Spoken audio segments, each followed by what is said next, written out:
Hello. Okay. जय हिंद। जय भारत। ये पहला लेक्चर है जो कि बेस्ड है इंजीनियरिंग ग्राफिक्स पे। तो अगर हम आपसे एक क्वेश्चन पूछें कि define the engineering drawing, define the engineering drawing,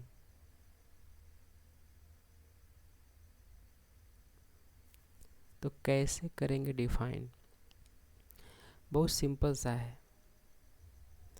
it is the way of representation of objects और ideas on a plain paper. एक प्लेन पेपर होगा जिस पे हम ऑब्जेक्ट हो चाहे कोई आइडिया हो, उसको अगर हम पेपर पे रिप्रेजेंट कर देते हैं तो ये जो रिप्रेजेंटेशन का एक तरीका हुआ, जिस तरीके से हम उस पे पेपर पे रिप्रेजेंट करेंगे आइडिया को या ऑब्जेक्ट को, उसी को हम कहेंगे इंजीनियरिंग ग्राफिक्स या इंजीनियरिंग ड्राइंग। उसी में एक क्वेश्चन आता है कि हम कैसे रिप्रेजेंट करेंगे। तो उसी में क्वेश्चन होता है कि हाउ रिप्रेजेंट, हाउ रिप्रेजेंट। तो क्या इसका आंसर होगा कि to represent in its proper shape, size and dimension with the help of some instruments by systematic means methods is called engineering drawing।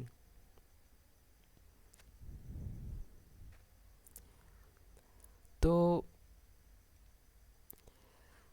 जो हम रिप्रेजेंटेशन करते हैं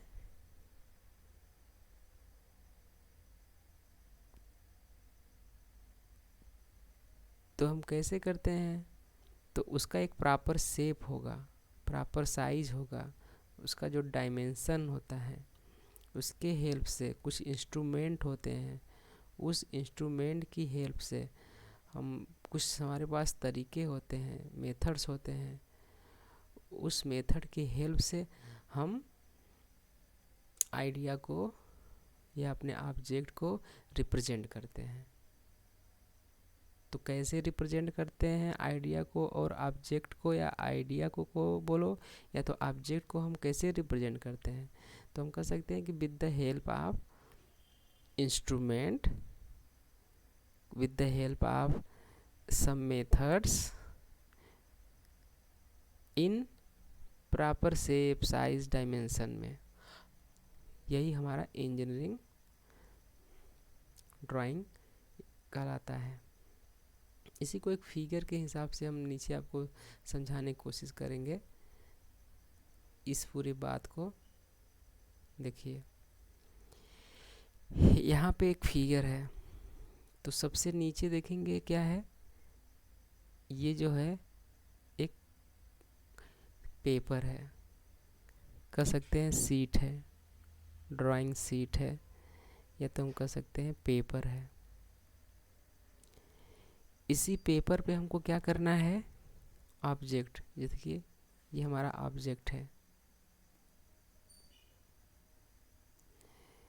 ये भी हमारा ऑब्जेक्ट है, ये भी हमारा ऑब्जेक्ट है, यहाँ दिख रहा होगा ये भी हमारा, ये भी ऑब्जेक्ट है, ये देख रहे हो ये भी ऑब्जेक्ट है। तो ये ऑब्जेक्ट है या कोई आइडिया भी हो सकता है। और ये ड्राइंग शीट है नीचे जो कि हमने दिखाया है। और देखिए यहाँ पे इंस्ट्रूमेंट है, ये इंस्ट्रूमेंट है, ये इंस्ट्रूमेंट है, इंस्ट्रूमेंट।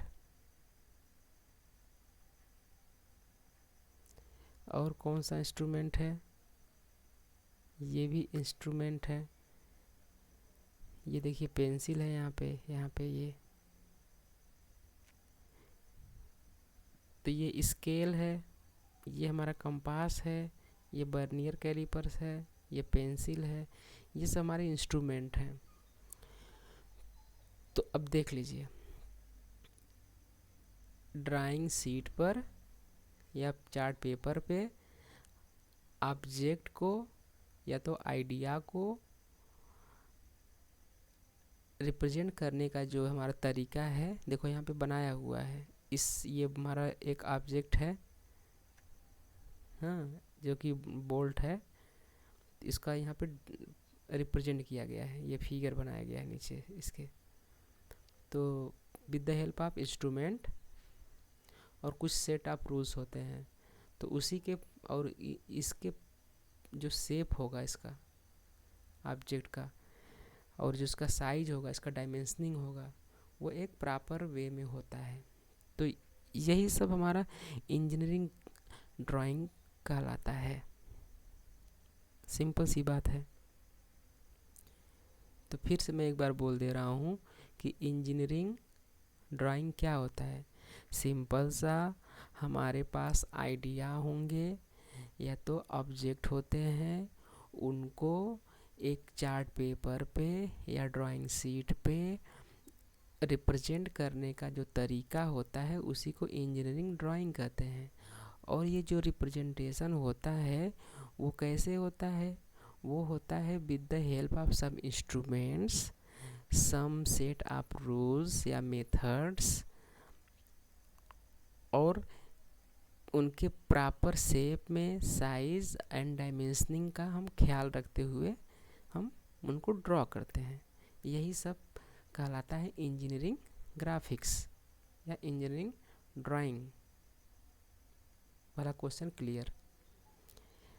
फिर यहाँ पे दूसरा क्वेश्चन आता है, what is the purpose of engineering drawing? Purpose क्या है? तो सिंपल सा इसका आंसर है कि the purpose is to convey all the information necessary for manufacturing a product or a part. Engineering drawing use standardized language and symbols. तो कहने का मतलब है कि अगर हम मैन्युफैक्चरिंग करना चाह रहे हैं एक प्रोडक्ट को, अभी ऊपर हमने फिगर में दिखाया था, वहाँ पे कई प्रोडक्ट थे ना, नट था, कुछ इस तरीके से एक नट होता है, मान लीजिए कोई सा भी है,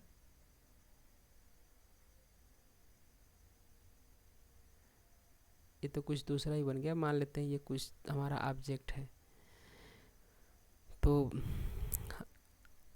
प्रोडक्ट का अगर हम मैन्युफैक्चरिंग करना है तो क्या करता है ये, जो प्रोडक्ट हमको बनाना होता है, ड्राइंग शीट का पर्पज़ ये होता है कि उस प्रोडक्ट का ये इन्फॉर्मेशन देता है, उसके बारे में बताता है कि क्या बनाना है, कैसे बनाना है, कितना उसका डायमेंशन होगा, वो कौन बताता है?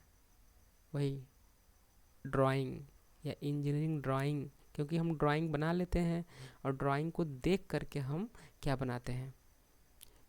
प्रोडक्ट। मतलब ड्राइंग पहले बनाएंगे, फिर ड्राइंग से हम क्या बनाते हैं? प्रोडक्ट। यही हमारा पर्पस है।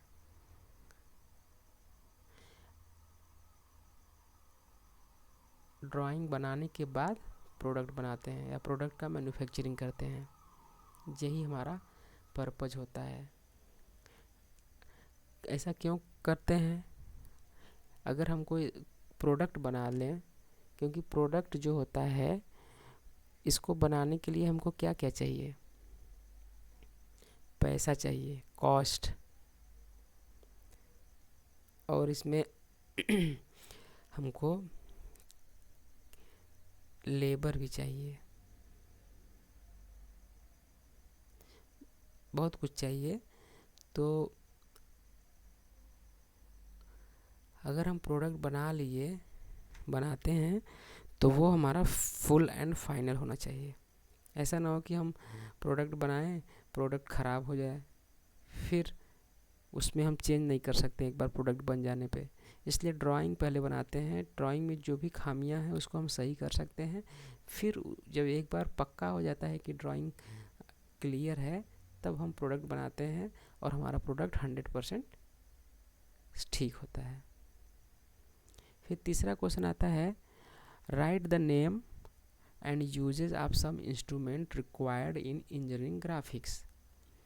ग्राफिक्स बोलो या इंजीनियरिंग ड्राइंग बोलो, कौन कौन से इंस्ट्रूमेंट हैं जो कि ज़रूरी हैं। तो देखिए, फिगर देखते जाइए और समझते जाइए, बहुत सिंपल सा है। तो पहला है टी स्क्वायर।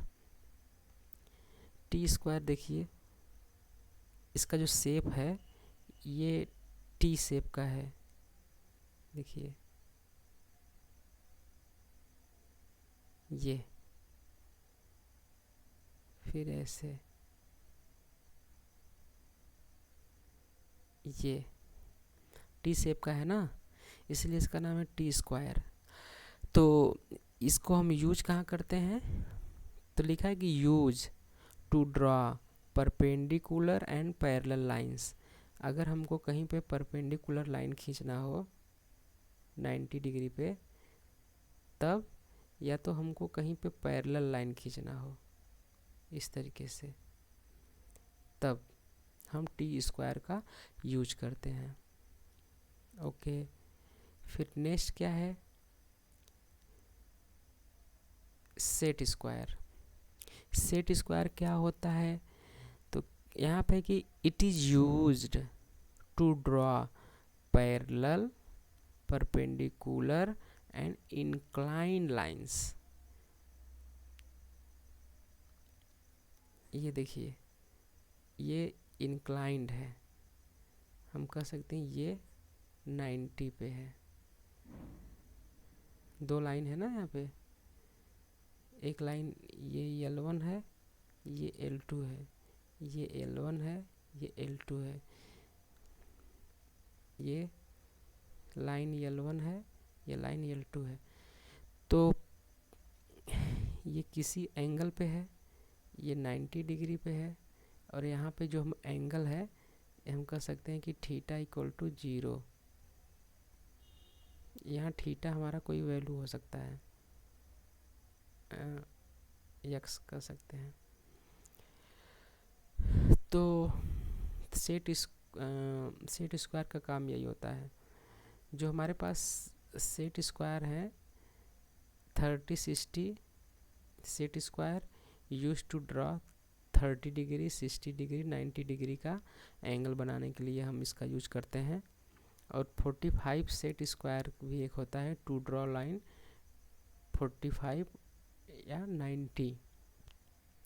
अगर हमको एंगल बनाना हो 45 या 90 का, तो हम 45 डिग्री सेट स्क्वायर का यूज करेंगे। तो नीचे आते हैं, देखते हैं इसके फिगर। तो देखिए, ये सेट स्क्वायर है। फिर नेक्स्ट इंस्ट्रूमेंट है इंजीनियरिंग कंपास। कंपास से तो सभी लोग फेमिलियर हैं, बस आपको फिगर देख लीजिए। इसका यूज कहाँ करते हैं, टू ड्रॉ आर्क, सर्कल बनाने में, आर्क बनाने में, समटाइम्स टू ज्वाइन, कभी कभी कुछ चीज़ों को ज्वाइन करने में भी इसका हम यूज करते हैं। फिर डिवाइडर, देखो ये डिवाइडर है, ये डिवाइडर है। इसका यूज क्या करते हैं, divide line, arc, circle, line को, आर्क को, सर्कल को in equal and proportional part with accuracy. किसी लाइन को, किसी आर्क को, किसी सर्कल को, इन सब को अगर हमको डिवाइड करना हो इक्वल पार्ट में या प्रोपोर्शनल पार्ट में, तो इससे हम कर सकते हैं डिवाइडर से। इसका नाम ही डिवाइडर है। फिर आते हैं पेंसिल पे। तो यहाँ पे देखिए, पेंसिल कई टाइप्स की पेंसिल है। अगर यहाँ पे देखा जाए तो 1 2 3 4 5 6 7 8 9 10 11 12 13 14 15 16, तो 16 टाइप्स के पेंसिल हैं जो आपको याद करने हैं।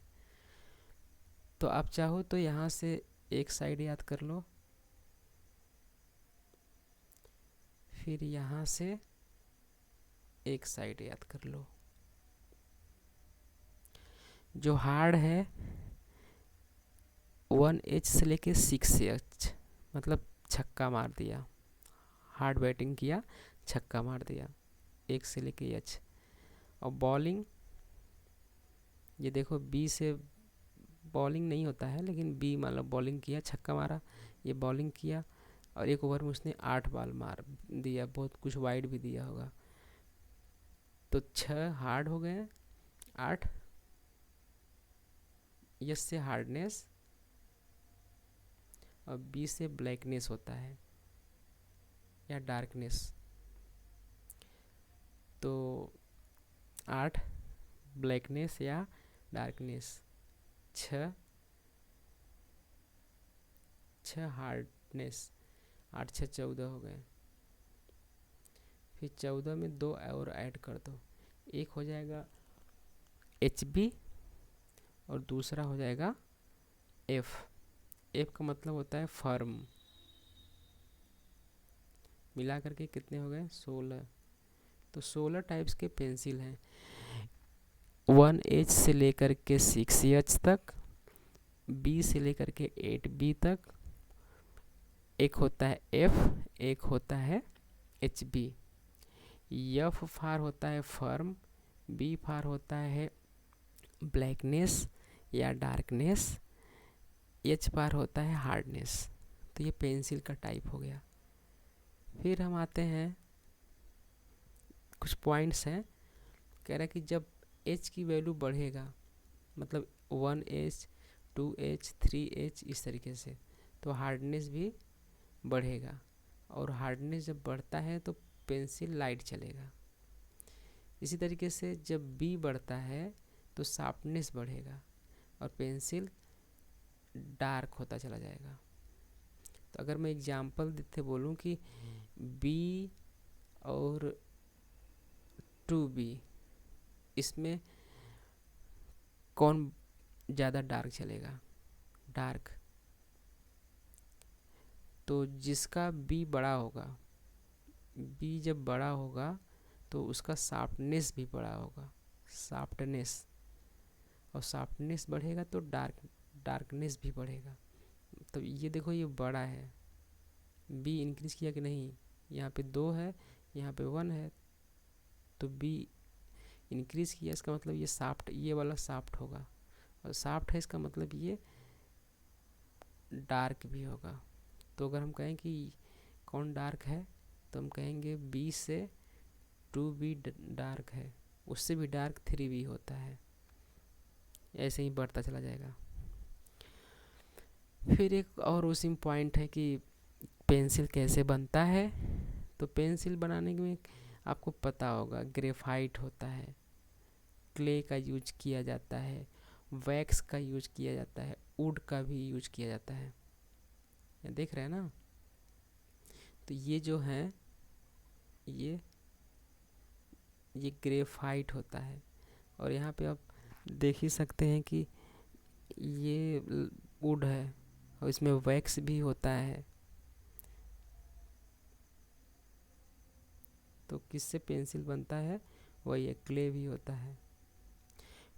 फिर नेक्स्ट आता है मिनी ड्राफ्टर इंस्ट्रूमेंट। एक इंस्ट्रूमेंट आता है मिनी ड्राफ्टर।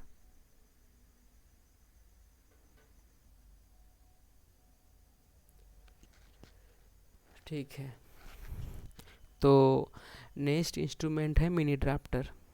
फिगर अच्छे से आप देखिए।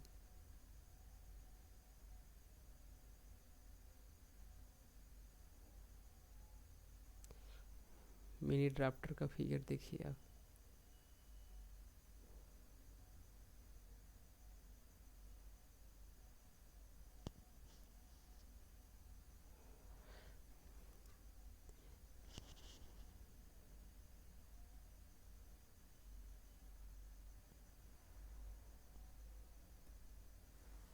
तो मिनी ड्राफ्टर क्या होता है?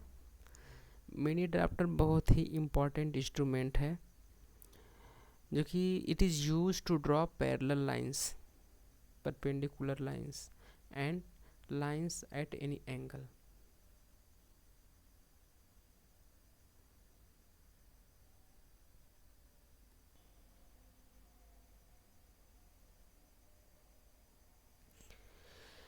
ठीक है, तो ये जो इंस्ट्रूमेंट दिख रहा है, ये कौन सा इंस्ट्रूमेंट है?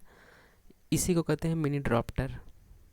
इससे हम लोग परपेंडिकुलर लाइन खींच सकते हैं, ये लाइन 1 है, ये लाइन 2 है। किसी एंगल पे लाइन खींच सकते हैं, पैरेलल लाइन भी खींच सकते हैं। और ये बहुत इम्पॉर्टेंट है। इसमें देखेंगे 2 स्केल हैं यहाँ पे,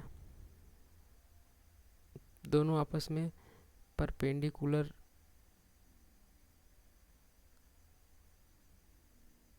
हैं। तो ये मिनी ड्राफ्टर है, बहुत बहुत बहुत इम्पॉर्टेंट इंस्ट्रूमेंट है। फिर ये शार्पनर है, या जिसे हम कटर बोलते हैं। इसका यूज हम पेंसिल को शार्प करने के लिए करेंगे।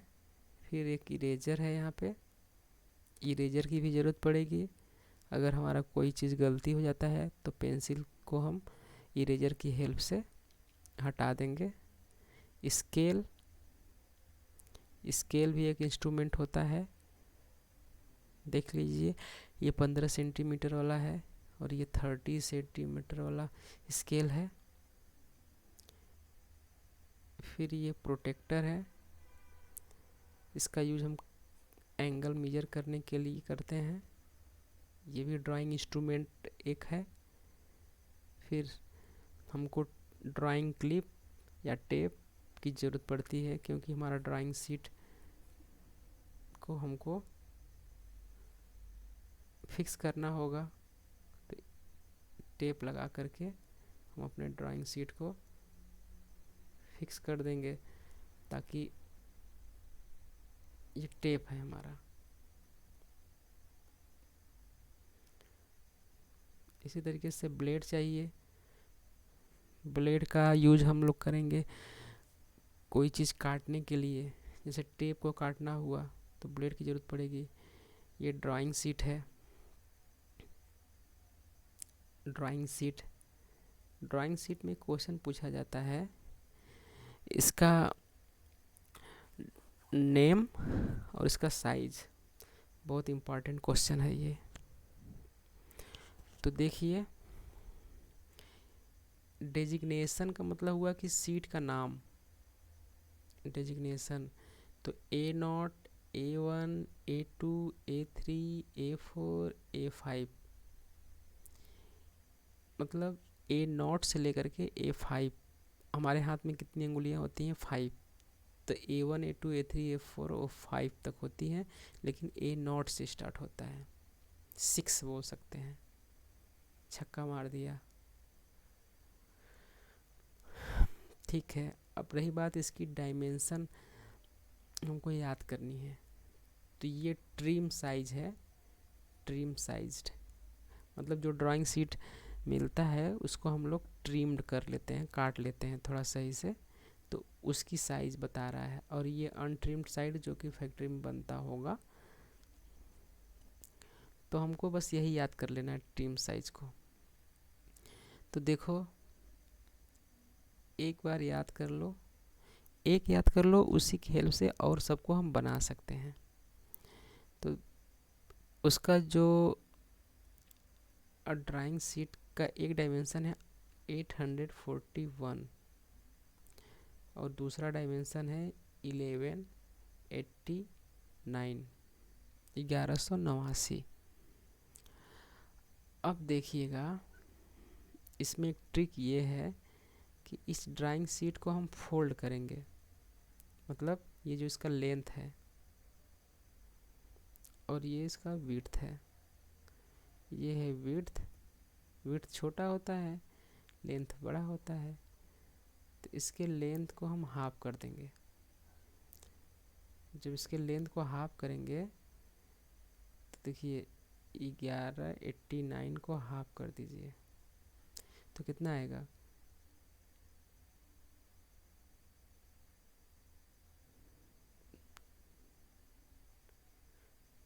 594 आया ना। अब देखिए यहाँ पे आ गया 594। मतलब इसके लेंथ को अगर हम आधा कर देंगे तो हमको उसके बाद का जो सीट होगा A1 का, उसका विड्थ मिल जाएगा, उसका विड्थ मिल जाएगा। और इसका जो विड्थ था इसका लेंथ बन जाता है नेक्स्ट वाले का। बस छोटी सी बात याद करनी है। फिर से मैं बताता हूँ, A0 का याद कर लीजिए, 841, 841 उसका विड्थ, 1189, 1189 उसका लेंथ। लेंथ को जब हाफ कर देंगे तो A0 के बाद A1 आता है, तो वही उसका लेंथ जो होता है उसका विड्थ बन जाएगा। तो 594 उसका विड्थ हो गया, और लेंथ कौन होगा, तो उसके पहले वाला जो सीट था उसी का जो विड्थ होगा वो लेंथ बन जाता है। मतलब विड्थ ये बन जाता है लेंथ, विड्थ बन जाता है लेंथ। ये देखिए विड्थ है कि नहीं, फिर यहाँ पे इसमें ये लेंथ बन गया। बस बाकी सब देखिए याद करते चले जाएंगे, अपने आप बन जाएगा। A2 की बात करें, A2 की बात करें तो देखिए इसका जो ये विड्थ है इसका ये लेंथ बन जाएगा, और ये 841 का अगर हम हाफ कर दें तो क्या आएगा, यही आएगा 420, इसी के आसपास आएगा। तो इस तरीके से आप याद करते चले जाइए। फिर इसका ये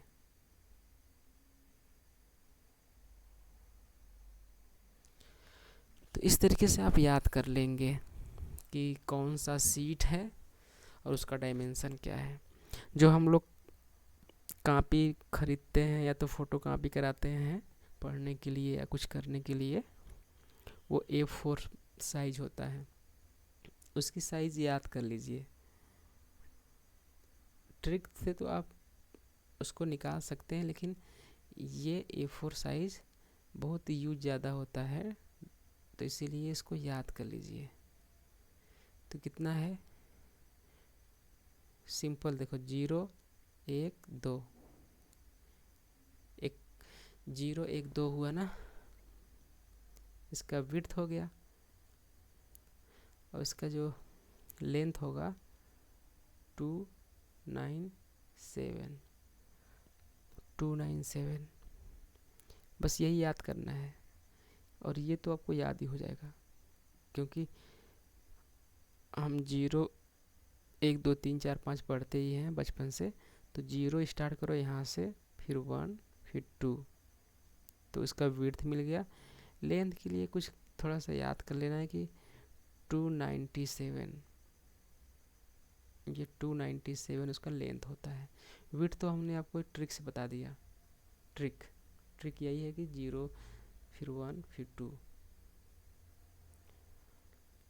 अब उसी चीज़ को हम ऊपर जो समझा रहे थे ड्राइंग शीट को, उसी का यहाँ पे एक फिगर बना करके हम आपको दिखाना चाह रहे हैं कि देखिए, जो ये साइज है, ये देखिए यहाँ से, और ये जो पूरा साइज है, जो सीट है, ये सीट है हमारा A0, इसीलिए इसका यहाँ पे नाम दिया है A0, डायमेंशन दे दिया है। यहाँ पहले लेंथ दिया है, फिर इसका विड्थ दिया है, लेकिन उसके ऊपर हमने पहले डायमेंशन में विड्थ लिखा था, लेंथ लिखा था, तो कोई दिक्कत नहीं है। बस ये लेंथ का मतलब है ये लेंथ बड़ा होता है विड्थ से, बस। तो अगर इसको हम हाफ कर देंगे, देखिए इसको हाफ किया ना यहाँ पे, ये लाइन खींच के, तो जब हाफ करेंगे, मान लीजिए इसको मोड़ करके हम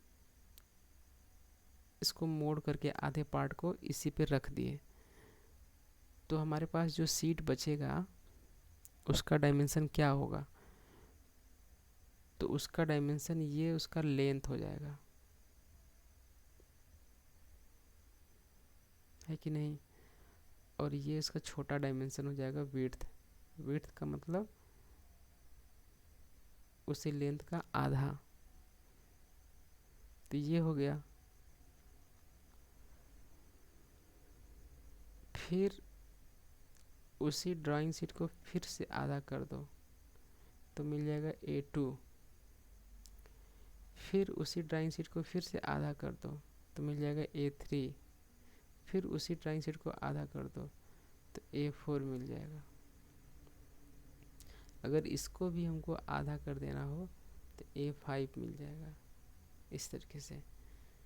तो इस तरीके से ड्राइंग शीट बनता है। फिर एक ड्राइंग बोर्ड भी होता है जिसपे हम ड्राइंग शीट को रख करके बनाते हैं। तो इस तरीके से हमने आपको 3 क्वेश्चन बताए हैं। क्वेश्चन नंबर पहला कि इंजीनियरिंग ग्राफिक्स या इंजीनियरिंग ड्राइंग क्या होता है। दूसरा क्वेश्चन था पर्पज क्या है। एंड तीसरा क्वेश्चन है इंस्ट्रूमेंट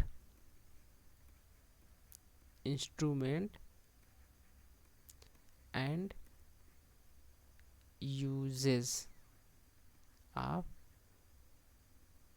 इट्स मीन्स इंस्ट्रूमेंट का। ये 3 क्वेश्चन हमने आपको बता करके इनके सलूशन देने की कोशिश किया। Thank you.